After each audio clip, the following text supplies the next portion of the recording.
Welcome to the Media Nerds Podcast. I'm Dan Vedebonker. And I'm Kenton Larson. Kenton, this is actually going to be a hybrid episode of both Star Wars nerds and media nerds, but I want to start it off as media nerds because I want to give recommendations at the end. We didn't do that last week. But I do want to start us off by talking about The Mandalorian and Grogu. Now that it's been a week since we've seen it, you've had time to think about it. Have you gone to see it again, Kenton? No, I want to, though. Okay. Have you? No. But what have you have any new thoughts about the experience of going to see it? Now that I know what the movie is, I do want to see it again because I was so surprised. Like, something I'm not hearing anybody saying is like some of the scenes in there could be David Lynch, like puppets. Well, hey, that's David. That's a racer head already. The slugs all sliming or all punching each other at the end. That's pure David Lynch. David Lynch was one of the directors who they had shortlisted to do Jedi. Yes. Return of the Jedi. So it's kind of like, this is like a trippy. That would have been it all. This could have been David Lynch. And I just nobody's saying it, but no, I think it's interesting because I mean, the backlash is pretty strong. I mean, I would say it's divided. Although like there are people out there who are saying they like it and that's fine, but there's a lot of you who don't like it and who've expressed similar disappointments as I have. A lot of them, I'm seeing a lot of people pointing out the obvious bad dialogue, plot devices, the same kind of stuff we were talking about last. It feels very like surface level. There's not a lot of meaning to it. It's very fluffy. You know, that's basically the main complaints I've been hearing about it. Different kinds of backlash is happening. There's the backlash there's always a backlash against Lucasfilm. I mean, of course there always is. And then there's the backlash against the backlash.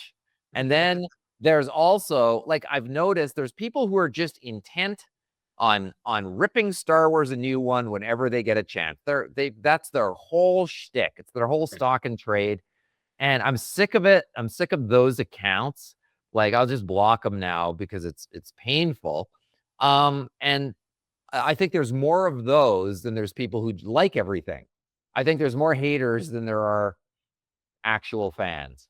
What I'm saying is that the people who wanted kind of be even about it are like highlighting the good parts of it and calling out specific moments that they like or specific sequences. A lot of people really like the extended puppet sequence, as we've been calling it, which is being compared more to, it's not, nobody's saying Eraserhead. That's funny that you don't say that. But but it's being compared more to like the Dark Crystal and like Labyrinth, Henson Muppets kind of stuff, where it's like, you know, Grogu, of course, Yoda was a Henson Muppet as well. And so Grogu and the whatever, and Zeldins, that whole sequence, people are really liking that.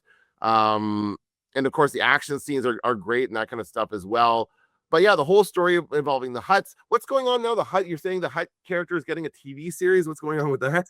Yeah, well, they announced this week, Rada the Hutt, it looks like, is going to get his own Disney Plus show. And Vince Gilligan of Breaking Bad and Better Call Saul is the showrunner. And that's, I mean, that sounds fantastic. Hey, bring it on. Like, have you seen Pluribus yet? I have not. I have about 10 Apple TV shows that I have on a list that when I buy my new iPhone device, I will watch completely for free. Apple TV Summer. Apple TV Summer, just get it and spend all summer watching it. Pluribus is amazing. That's crazy that Vince Gilligan is doing that. Is it an animated show or is it live action? No. Well, I mean, you know, it's live action, but of course, the Hutt is an animated character. I assumed it was going to be an animated show. I just kind of assumed because of the nature of his character, that would just be another like kind of Clone Wars-ish animated show. That's been another one of the big complaints about this. People don't like Filoni's cameo in the movie. And that they're saying he's too stuck in his own animated universe. Everything he does, like including Ahsoka and everything, like it's all about his animated world and all these characters he wants to bring into the real world. And people are kind of getting sick of that, I think. And Whaley, again, that's the same complaint I have, is that they want something new. And this film does not bring anything new to Star Wars. It's just the same as stuff we've always seen. I don't think so. I don't agree with that analysis. But I also think, you know, the constant fight among Star Wars watchers, let's call them, is that it should be completely new. Where's Luke Skywalker? It should be completely new. Where's Han Solo? That's the problem. There's no one like Han Solo. Like it doesn't matter. Whatever it is, there's gonna be that. Where's I've got a bad feeling about this. Where's How come they Right. didn't say I've got a bad feeling about this in the film? Oh, maybe one of the Anzellans said it. I don't understand what they're saying. Like, oh God. Like that whole stuff, like I don't need to ever hear it again. Like if you're young and you've never heard that before, enjoy. Knock yourself out. But And it's by the every way, movie. yeah, but this movie is actually full of Easter eggs like that. Apparently, all the monsters that come out during the scene where they're in the gladiator arena, those Yeah. are all the monsters from the chess game from the first movie. Like there's all kinds of stuff like that in this, which is cool and very neat. But yeah, the people, I just think they wanted more. They wanted more, and they I think expected more given the last one. And the show was really really popular. And I think it's interesting how many people are distinguishing. I watched the first two seasons, and I'm like, really, that many people dropped off for the third season of The Mandalorian. I didn't expect that. I thought people would just like, it's just another like what 10 episodes or however many episodes it was. Fuck, it's a good show still, even though it got kind of crazy and all over the place. I thought it was fine. But that's also one of the things that happens, which is this kind of common line that season 3 was a piece of shit. It wasn't a piece of shit, Oh, and everybody just kind of accepts that that's the true case. And I don't remember anybody disliking, like they might have said, "Oh, I like season 2 better." They might have had like that kind of thing, but there was never like what a piece of garbage or anything like that. People still watched it and liked it. So that whole line, I don't buy that at all. Like that's whatever. That's folks just accepting that as face value, and I just don't think that's true. And I also think um like the reason I'm so surprised is because I went in expecting, I really thought we're getting Luke Skywalker. I thought this was gonna, or Thrawn at the end. I thought this has to tie in to the big galactic struggle. And on one hand, I was it's that's I was flabbergasted at the end of the film, kind of going, oh, I did not think this whole movie was going to be about the Hutts. I didn't have a clue. Like when they loaded him onto the thing and onto the Razor Crest, I was like, what's he still doing here? Like I just kept thinking, I just expected him to slither away, and now they have a new mission kind of yeah. thing, and we need Luke Skywalker. And so when it didn't do that, I found it really surprising at every turn, to the extent that I wasn't quite sure what I'd seen by the end. But now, in retrospect, I don't mind that. But and then if anything, this is a film that they could have called a Star Wars story, like they'd originally. That's what this is. It's a Star Wars story. Maybe they would have set it up a bit, Yeah. set people up not for disappointment or something. And to be fair, maybe they did, like they certainly, I feel, pull back on the marketing. It's not as heavy as it was for a saga film, not as many product tie-ins, although I did see at Bed Bath and Beyond. I posted some of the funny product. One of them being, of course, the razors that I ordered for my son, for my 15-year-old son who now needs to shave. And he got baby Grogu razors from Schick or whatever the brand Great. was. And I didn't know he was old enough to shave. So that was a funny one. And then I was walking by, someone in the comments that said, check out Bed and Beyond or whatever. Not Bath, that one. I want to say Bath and Body Works. And I walked by there and they've got a Mandalorian themed lotion and then a Grogu one. And it's like they've each got their own scent and candle as well at Bath and Body Works. So lots of that kind of stuff. But again, not as much as I would normally see. It wasn't as like widespread as it usually is, and certainly not as much TV advertising as they usually do. Like I thought they did pull back on that, because I think that Hollywood in general is pulling back on that. But this time they I don't think they tried to not make as big of a deal about it, but they really can't help themselves sometimes. Right? I think that's another thing about the film, which is the endless discussion about the box office, where they're expecting it to make 80 million. Oh my God, that's horrible. That's the worst. But it's like, yeah, but the film business has changed significantly since Rise of Skywalker. I mean, every week the top movie, the most you can expect is 100 million at this point. So that's the thing. But then they go, well, that's our projection. And they're like, oh my God, they beat the projection. That's huge. That's like, it's a hit. It's a huge hit. Then the next day, oh, they readjusted the blah blah blah to blah blah blah. Oh, it's a box office bomb. Oh, wait a second. The fourth day of Memorial Day. Like, what? Shut up already. Like, can we just go enjoy the film? Who cares about the endless, like this box office proves it's a bomb, same box office proves it's a hit. Well, maybe you just have a podcast about the state of the movie business or something, because that's not like, can we just be Star Wars fans and enjoy? Can we just discuss the story? Do we need this layer of box office returns on top of that? I love the ones that get videos that say like, these are the Star Wars movies ranked by box office take, and this goes through all of them and like how much they made and stuff, and adjusted for inflation. I'm like, who cares? None of it matters. It's all going to be about like how much people like this. It's going to get a second life in Disney Plus whenever that gets released. I do think it will take a while. I think they're gonna milk this. They're gonna leave this in theaters, and they're gonna wait. So we might not see it until like Christmas time, right, in Disney Plus. And then people will start watching it, but it won't make as big of an impact because it's going to be kind of watered down. Like people have already known about it, have seen it. So that's, I don't know. It's people have forgotten about it, and a lot of people are saying that this is it for Mandalorian. That there's not going to bother with anything else. No more movies, no more series, because this has been seen as a failure. I don't think so. I think Grogu is, no matter what, it's one of the most popular new, and the Mandalorian for that matter. They are popular characters created in the Disney era.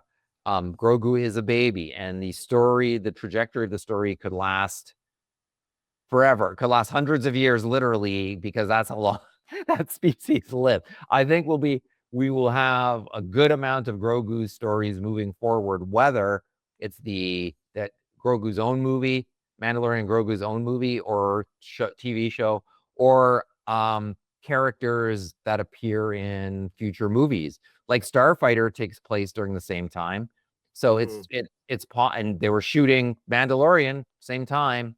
Like, it's possible that there could be some crossover there. Like, I think there's it's a rich character, Grogu in particular, Mandalorian too, because anybody can wear the mask. You could do the CGI voice. Yeah, Jason Pargan made a video where he said, this premise should be able to run forever because your two stars are a puppet and a stuntman, and that's like, you don't actually have to like, you can get anybody to do the voice at this point, right? One quick last thing about the Mandalorian: I bought the soundtrack. I bought the soundtrack by Ludwig Göransson. I bought it. I still buy albums, so I bought it on iTunes, and it is. Hang on, I'll tell you how long the album is. It's 1 hour and 18 minutes. So it's a pretty long soundtrack. I think it's $11. $11 Canadian. And it's the music is excellent. Like, it makes me want to go see the movie even more. But it's worth, like, if folks notice like some of the interesting music that was going on during the film, what I like about the soundtrack is there's little things that are sort of hidden in the background. And in the first track, on the first track of the album, it sounds like it's actual sound effects in the film, but it's not. It's actually part of the orchestration of the film. So there's good soundtrack. Like, stream it, listen to it. I think Ludwig Göransson, he might even be nominated for the soundtrack. He might be. I think there's a possibility. It's really good. I was talking to my friends about the movie this week, and I told them one of the things I loved about it was the music. And my friend said, "Is that Ludwig Göransson the new Hans Zimmer?" I guess because he has a funny name. And I'm like, well, he's certainly got better hair than Hans Zimmer. He's got nice, long, luscious locks that Ludwig, and he's still pretty young. I think he's in his 30s, and he's just doing great work. So I think he's got a long career ahead of him, doing both Star Wars and non-Star Wars music, right? We'll see what else he can come up with in other areas. He won the Oscar this year for a different film. Oh, which one? I don't remember. But I remember he won, and I was like, okay. Oh, that's good. I was like, that's cool. Yeah. Maybe he's the next John Williams. Gangsters, warlords, monsters. They're coming for us. Are you scared? You should be. Let's go!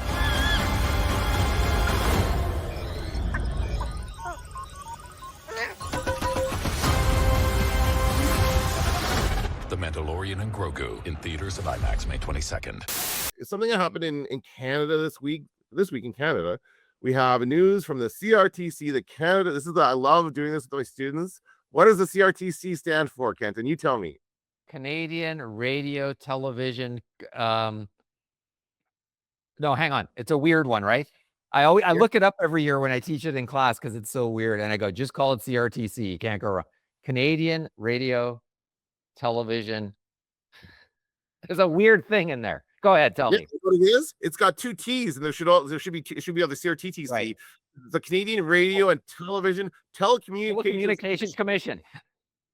It's got 2 T's, so it should be the CRTC, but it's not, and that's because it oversees radio and TV and broadcast signals, and also cell phones and internet. So like it covers a lot of stuff, and it's like the FCC in the U.S. Basically, it's the same thing as the FCC.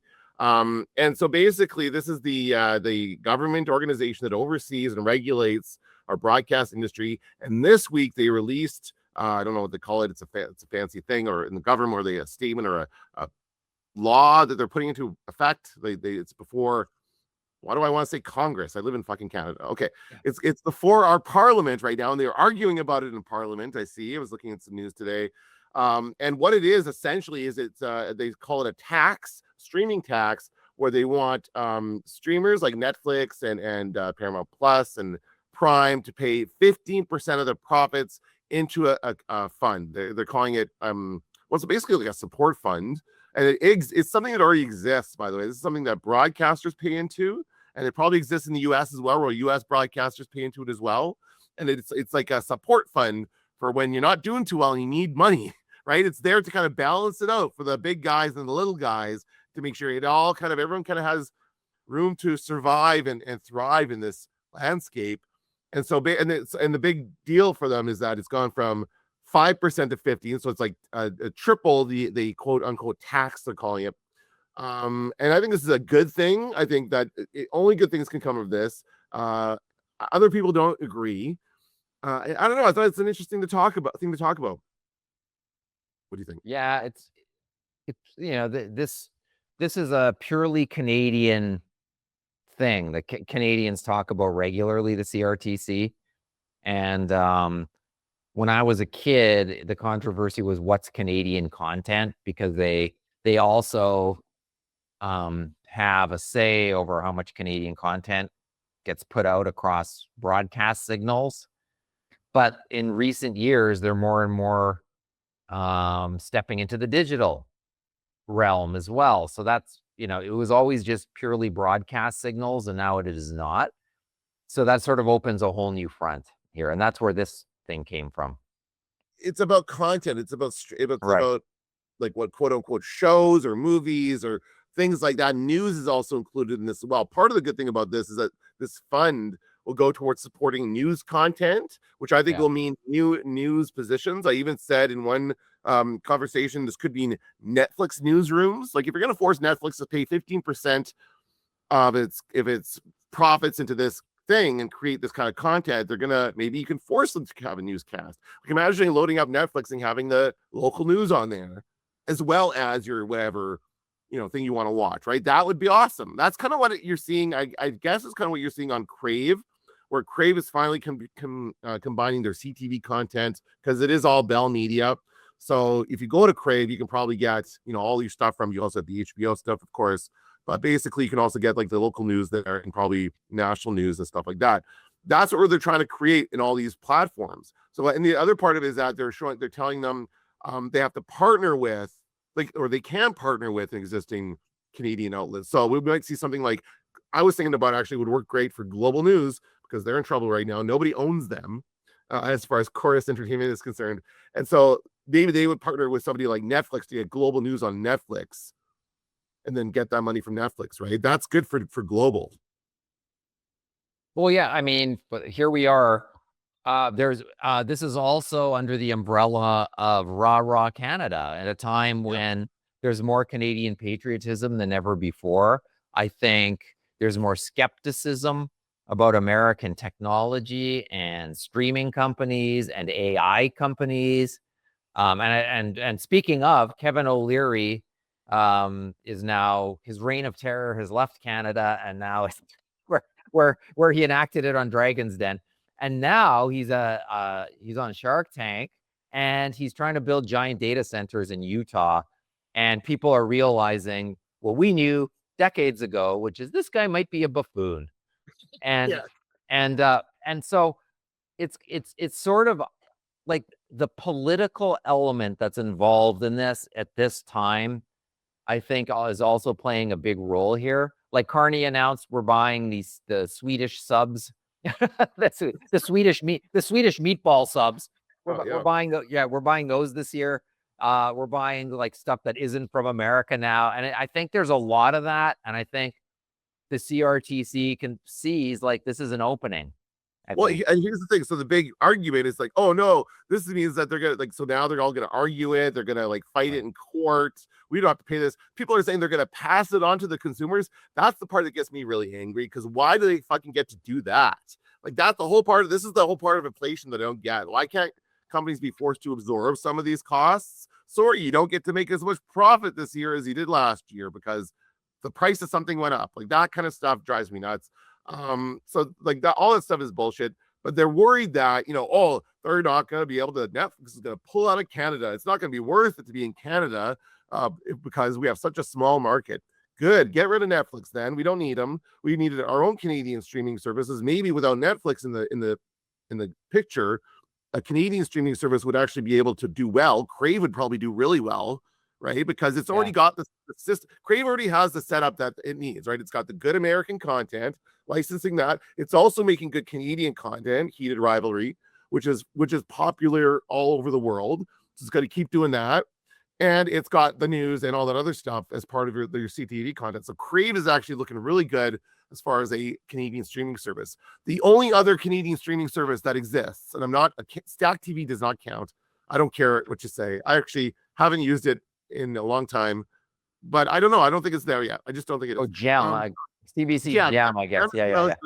Gem is the only other streaming service. It's CBC, so it's the public broadcaster. It still is freaking advertising for some reason, and the advertising is awful. That's what I'll say about Crave is that their advertising is a lot better than CBC. It's like it's more smooth, only a couple ad break or a couple ads per break, and it's not as repetitive as CBC is. It's much better. And I'm seeing local ads on Crave, which I love. So I see local people I know that I've worked with in media on TV again. It's great. I love it. So that's happening.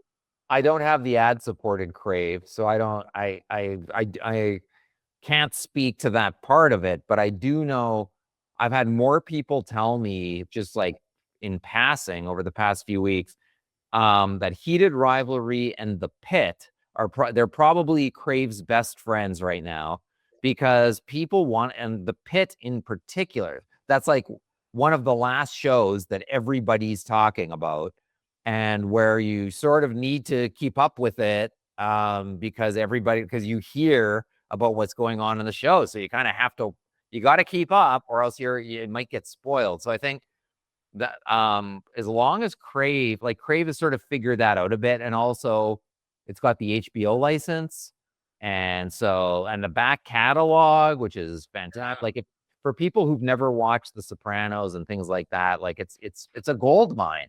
Like that might be the only streaming service that you need if you maybe one other one, but they do a pretty good job with the movies as well, right? Keeping good movies in their thing, and they're having all these different like good selection and changing it, good Canadian content. Like they're finally, and it took them a long time to get there. Let's acknowledge that Crave was not always good, but at least they're trying, and they're the only one that is at this point. CBC is not trying. They're just like they have something there because it's expected. They don't want anybody to know their numbers. That was another thing came out a while ago. Is that somebody was trying to get a freedom of information request on CBC and how many people use Gem, and they wouldn't release it because it's too embarrassing for them because their numbers are so low. But I mean, that's like, again, if there was no Netflix, Gem would have a better reason for better in impetus to do a better job, right? And so we would have a better competition among Canadian streamers. They would just license the Netflix content just like we always have, right? That's been the formula. CTV licenses American TV stuff. I grew up watching American TV on Canadian channels. That's what I grew up with, and that's what we should have now. But we don't. We have Netflix is an American channel, and that's what we're watching is American TV on there. Yeah, you're right. There's ways that you could do it, like simultaneous substitution is what happens when there's the same shows on an American and a Canadian channel. So they substitute the American signal with the Canadian signal. but I guess that's harder to do in streaming, probably.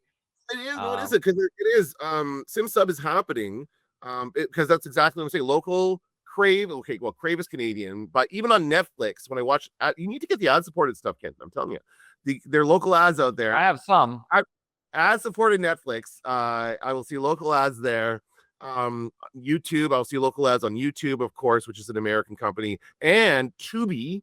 I see local ads on Tubi because Tubi has a license or deal with CTV or Bell Media, so their ad sales, like when a salesperson for Bell Media is going around selling ad space, they're also selling space on Tubi right now. So that's part of it as well. So again, we're getting in there. We're getting into all these platforms as far as advertising is concerned. And I don't think there's anything wrong with us saying take 15% of your profits and put it in a common fund that will help everybody. This is something that's always existed. And they also, by the way, reduce the amount that broadcasters have to pay. Broadcasters still have to pay more. They have to pay 25% of their profits into this fund. And that's down from like 35% or something, because this is a common thing that was done. It's always been like a business of like super big channels and low channels. They always wanted to keep the market even. And this is a similar thing that happens in other countries as well. Like, this is not unusual to Canada. Europe is doing this kind of stuff where they're cracking down on these streaming things as well. I remember you're saying that stuff about American software. I hear they're getting rid of like Microsoft in a lot of these places because it's an American software. Like, that kind of stuff is happening everywhere. So again, I think this is a good thing, and I think it's going to be a good thing for the Canadian broadcast. It will result in more journalists being paid to do their job, which I think is potentially, but we can't forget about the whole Facebook model. Okay, then no news, no. That was all that did was take Facebook out of the equation. People do not Instagram. But people do not get their news on Facebook or Instagram. So what? That's okay. They can just go on with their lives like that. They can get their news from other places. There's plenty of other places to get their news, and that it's up to the news channels to let people know that. Like, that's the problem with news, that they just assume that everyone's going to come to them, where you have to broadcast it. You have to tell people, you have to advertise. We never see fucking advertising for our own newscasts anymore. Are you kidding me? When was the last time you saw an ad for the news? It's so hard to be a local anything like what you used to, that used to be Superstars Among Us, the local media outlet. Everybody knew everybody who reported the news and wanted to do what they did, et cetera, et cetera.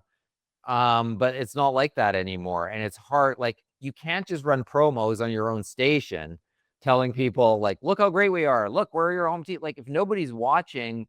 Well, they're already watching you. That's right. They're already watching us. You're advertising. You're preaching to the choir, right? You advertise outside. I want to see some billboards for CTV. I want to see some. I see transit ads. Of course, we have the ubiquitous in Winnipeg, the QX104 and whatever their other station is. I always forget because they keep changing it. Those ads on all the buses, because the same company owns the buses or the bus advertising space. That's just like, that's kind of the weird landscape we have here in Winnipeg now. This advertising landscape that's just like nobody's really using it properly, right? It's just not great. Well, I mean, the problem, there's always a problem in advertising, which is what percent of the budget do you spend on advertising and what percent do you get back? Like, you should get back more than what you spent if you're buying ads. But when you're buying ads to watch a show on a cable channel and people are dropping cable packages, then that's not going to be a successful campaign. Like, but that's what this is what the CRTC is acknowledging now, that cable TV is not the future. They're acknowledging that streaming is the future with this. This is why they're shifting it. These rules are in place for every streamer, not just American, not just outside. It's for the streamers in Canada. So Canadian streamer would have to follow these same rules. And it is to put in place, like, we need to make sure we have this kind of content. Otherwise, it's going to be exactly what is happening. Like, we had for a long time when we had Netflix and all these other streaming services, it was like we're getting this unfiltered access to American content without that kind of Canadian sheen on it, so to speak. And now they're trying to get back to that. They're trying to put that Canadian sheen back on everything so that we can see that it's okay for us to watch. Do you remember the big New York blackout? Sure. Caused by a Canadian hydroelectric plant at Niagara Falls. The Canucks claimed that it was a faulty transmitter. We had reason to suspect otherwise. Why? What is it? These Canadians suffer from a serious inferiority complex. That's why they built this. Canadian National Tower, world's tallest freestanding structure. Our scientists can't figure out its purpose. Now, but theirs can't either. Canadians are always dreaming up a lot of ways to ruin our lives. The metric system, for the love of God. Celsius. Neil Young. You're right, Gus. Of course I'm right. It was crazy of us to have been so blind for so long. But we thought, well, they're just Canadians. Let's talk about some American streaming content and give some recommendations, shall we? And wrap this up. Go ahead. You go. I was like on the fence about this, but it's actually, I have to begrudgingly kind of like The Burrows. Have you seen The Burrows on Netflix? Well, it's a new series. It's like this week it just dropped. It's okay, in a nutshell, it's Stranger Things with retirees is what it is. It's basically Stranger Things in a retirement community. It's a creepy retirement community. I think they took the same set from Pluribus. If you look at Pluribus and you look at this, it looks very similar. But it basically is what's his name? Well, now I'm gonna blank on the names. Doc Ock from the Spider-Man movies. What's that guy? Oh yeah. Oh, him. I just can't think of his name either. This is ridiculous. No, give me a second. I'll get it. They all in Raiders of the Lost Ark at the beginning. Yes. Oh yeah, that's like his first movie. Throw me the whip. What? Throw me the whip. Throw me the whip. Alfred Molina. Oh yeah, Alfred Molina. Oh Christ. Actually, it's a star-studded one. It's got Alfred Molina, Alfred Woodard, Dennis O'Hare, Jenna Malone, Gina Davis, Bill Pullman, and Ed Begley Jr. as well, who's not credited here. But it's basically like a retirement home with like creatures and stuff and like creepy night. It's a lot like Stranger Things, and it's produced by the Duffer Brothers. So it's the same people who did Stranger Things. And so on the face of it, you're like, oh, what is this? Is this going to be awful? Is this going to be stupid?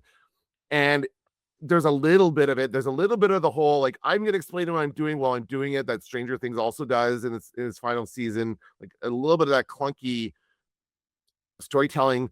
But at the same time, it's also, and also I will say, I think I figured out the ending already. I'll let you know if that's true. I only have 2 episodes left in the first 8 episodes.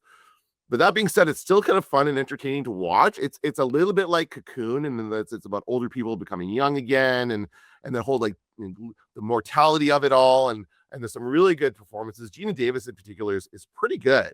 I haven't seen her in anything for a while, and she's very good. And again, Alfred Molina is awesome. I love him. He's just a great actor. So it's on. I think you would like it actually. You can tell me. And by the way, I'm going to come back and tell you that I did not like, while I'm on it, I did not like the Malcolm in the Middle reboot. I couldn't get through the first episode of that. What do you couldn't get through the first? You have to watch the whole thing to like it. I cannot. Kenton. The reason that I didn't like the show, the biggest reason I realized as I started watching it was all the talking to camera. And this show doubles down on it by having 2 people talking to camera. It's him and his daughter talking to camera. I'm like, that's too much. That's too much fourth wall breaking for me. And so I was out. After that. That show you recommended is terrible. I watched 10 minutes of it. I watched a good 40 minutes of it. I gave it a shot. I really did. I came back to it. I'm like, okay, let's see what happens. But I think it is pretty much exactly like the original Malcolm in the Middle, and which I did not like. So I didn't want to watch it. That means you saw the naked Bryan Cranston scene to start the show at the beginning of that episode. The naked Bryan Cranston scene. Did you see that? Remember? See, you're probably texting. First time I see Bryan, by the way, he's been naked other times before. Oh, I think my media nerd colleague gave a half-hearted attempt at watching the show. Oh my God! He's damning the show. He was thinking about his personal problems or something. He was zoned out. Give me another one. Maybe I do what I'm teaching. Give me another. That's what I do when I'm teaching. So I think about my personal problem. And then when Suze asks me a question, I'm like, sorry. Okay. I am going to recommend, it's not every day a Paul McCartney album comes out, but today a new Paul McCartney album came out called The Boys of Dungeon Lane. I played it once only. I only had time to play it once before we did this podcast. And it is a lovely look back. Paul reminiscing about his days in Liverpool. It's got a duet with Ringo, his first ever, strangely enough, duet with Ringo Starr on it. And it's like a nice, like acoustic, soft album that goes down real easy. And I think Paul McCartney's been on a big resurgence lately. He was on Colbert last episode. He was on Colbert's final guest. Yes, he was on SNL the week. That would have been a bigger final guest if he wasn't on SNL 4 days earlier. Oh, but he's clearly on. This is the Paul McCartney level media tour. This is what he gets when he releases an album. He gets to be Colbert's final guest. He gets to do a walk on an SNL. He gets to do whatever the fuck he wants because he's Paul McCartney. Right? That's right. And every time a new album comes out at this point now, it's like it could be his last one, and it could be. But he's probably got 10 albums worth of unreleased material, if not 100 albums worth of unreleased material. That probably, when Paul is no longer around, I think we'll still have no shortage of Paul McCartney's albums, just because there's probably so much. He never stops recording, I don't think. He even was on my favorite British podcast, The Rest is Entertainment, which seems like a much smaller level thing than the rest of it. Like, I didn't think that would be a thing that he would do, but apparently he loves it. Well, he did. Yeah, he's done interviews everywhere. Yeah, it's and I noticed him on some small podcasts and stuff. And so, yeah, you're right. Anyone who can have Paul McCartney as a guest will have Paul McCartney as a guest. So I played the album. It's interesting because you're right. It's a big media push, but for a very quiet and understated album. On first listen, that's what it struck me as being very introspective and very nostalgic. There's also a documentary. Like, I always loved Paul McCartney's solo career and Wings in particular. And there's a documentary on Wings, and I can't remember if it's on Prime. I think it is, but in any case, it's sort of like this late appreciation for some parts of Paul McCartney's career that didn't get as much appreciation as the Beatles, because nothing's as good as the Beatles. But if you listen to Wings' greatest hits, for instance, it's fantastic. It's like, it really is a great, like, he really produced some incredible work there. So it's nice. It's nice to have a nostalgic album from him looking back, because I think a lot of people are doing that anyway with his career. So I will recommend that.